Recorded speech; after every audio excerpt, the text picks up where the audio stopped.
Selamat datang di podcast Horror Chat. Podcast ini adalah salah satu segmen podcast horor dari HRD Bacot. Silahkan duduk manis dan selamat mendengarkan.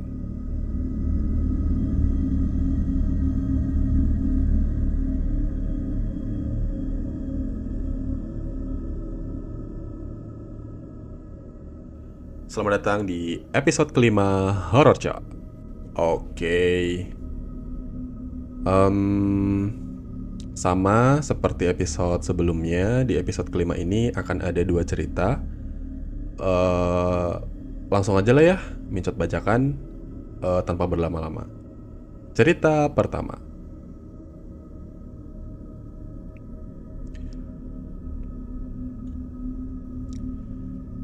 Oke, jadi pengirim cerita ini itu waktu itu dia sedang bekerja di sebuah warehouse di salah satu distributor terbesar obat-obatan dan makanan.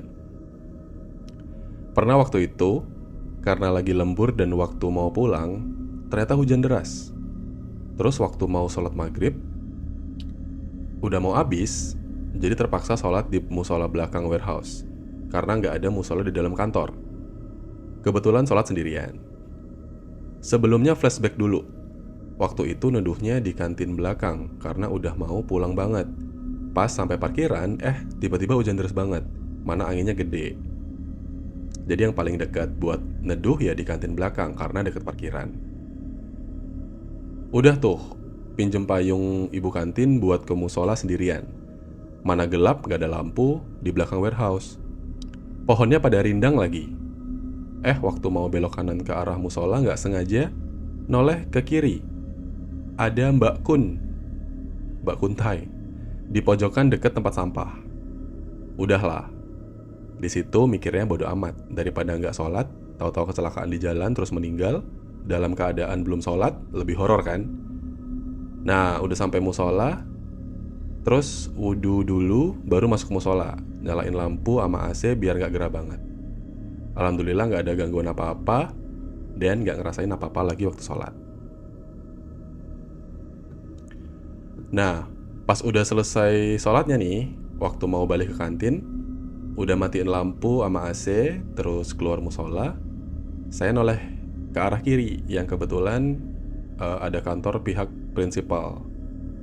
Di depan pintunya ada anak kecil pegang boneka.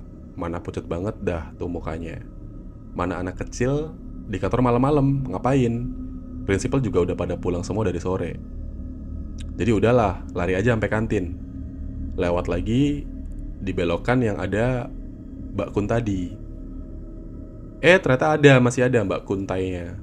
Mana palanya sambil noleh kanan kiri dengan tempo cepet kayak di video akun horor gitulah. Sambil duduk pula doi di tempat sampahnya. Sampai kantin udah ngos-ngosan. Ditanyain teman, kenapa lari? Saya bilang nggak apa-apa, biar angetlah badan gitu. Nggak bilang kalau ngelihat makhluk tadi, karena takut yang lain nggak percaya atau malah nggak berani lembur. Udah dari situ nggak pernah mau lagi sampai malam di kantor kecuali rame-rame. Oke, jadi ini adalah cerita dari pengirim yang digangguin waktu mau sholat maghrib. Gak enak banget ya. Waktu mau sholat tuh, waktu mau ibadah lah ya, tuh digangguin tuh kayak gue mau ibadah kok takut, tapi kalau nggak ibadah juga gimana, nggak sholat juga, masa nggak sholat maghrib gitu kan. Serem banget sih. Apalagi sholatnya sendirian. Ya gimana ya, ngeri ah. Oke, lanjut aja cerita kedua daripada ngalor ngidul lah, Mincot.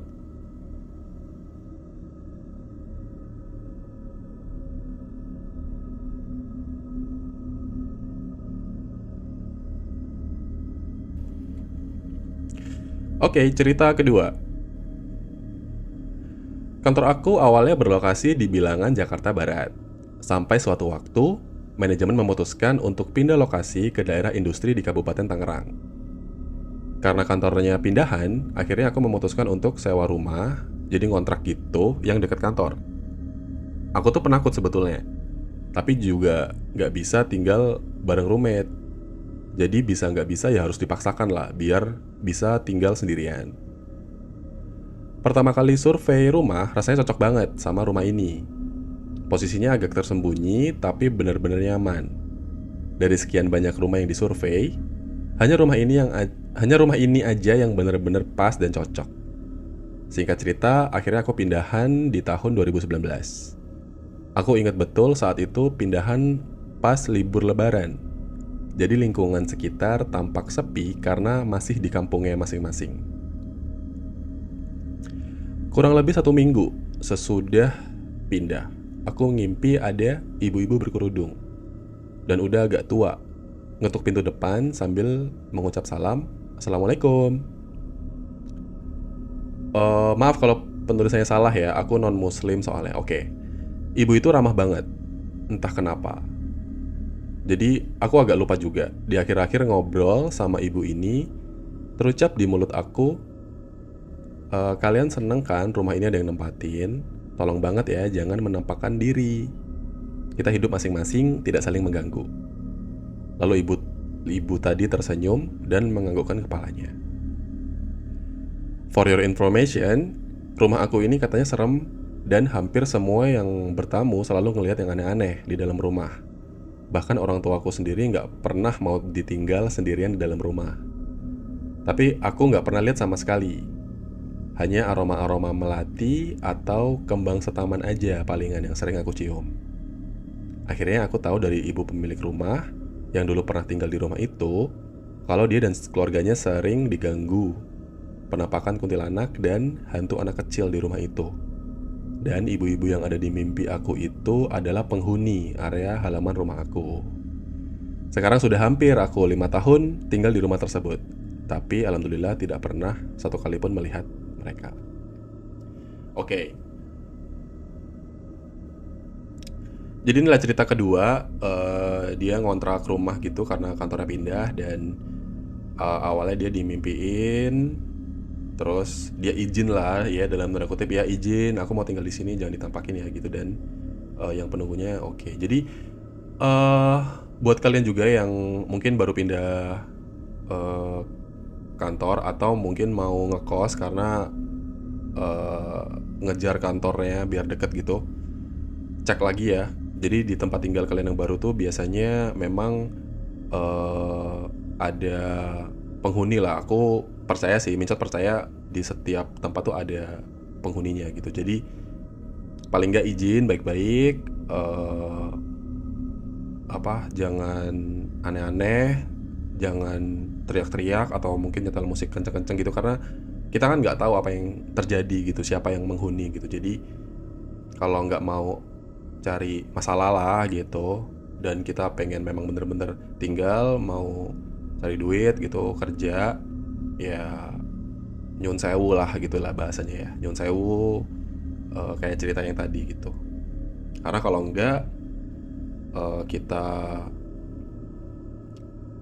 melakukan sebuah hal yang tidak disukai oleh penghuninya, ya udah diganggu aja gitu. Dan nanti masalahnya bakal tambah panjang lah kalau diganggu segala macam gitu.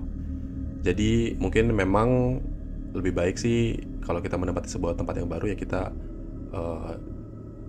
minta izin lah gitu, didoain lah gitu, minta izin ke something yang ada di situ, kita izinnya mau menempati tempat ini lah gitu-gitu, biar kita hidup berdampingan gitu.